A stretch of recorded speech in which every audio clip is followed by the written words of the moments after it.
జక్కయ్యేమో చెట్టెక్కి యేసుక్రీస్తు ప్రభువారి కోసం చూస్తున్నాడు.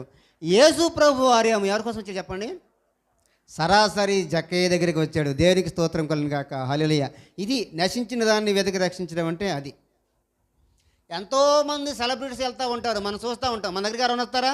ఎవరు రారు. కానీ ఈ యేసుక్రీస్తు ప్రభువారు సరాసరి ఎవరైతే నన్ను వెతకాలి అనుకుంటున్నారో, హృదయంలో ఎవరైతే నన్ను చూడాలనుకుంటున్నారో, ఎవరైతే పరితపిస్తున్నారో వారి కొరకు అనగా జక్కయ్య కొరకు యేసుక్రీస్తు ప్రభువారే సరాసరి చెట్టు దగ్గరికి వచ్చి జక్కయ్య దిగు అన్నాడు. ఈయనకి ఏమీ చెప్పండి, సౌండ్ లేదు, ఈయనకి యాంప్లిఫైర్ లేదు, సౌండ్ బాక్స్ లేదు, అన్నీ పడిపోయినాయి. ఇక ఎందుకని?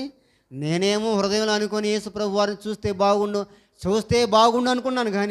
కానీ చూడడం కంటే ఏం చేశాడు? ప్రభువే నాతో మాట్లాడుతున్నాడు. అబ్బా, ఎంత ఆశ్చర్యం అండి! ప్రభుని చూడాలి అని హృదయంలో ఆశ ఉంటే దేవుడు చూడడం కాదు, మనతో కూడా ఆయన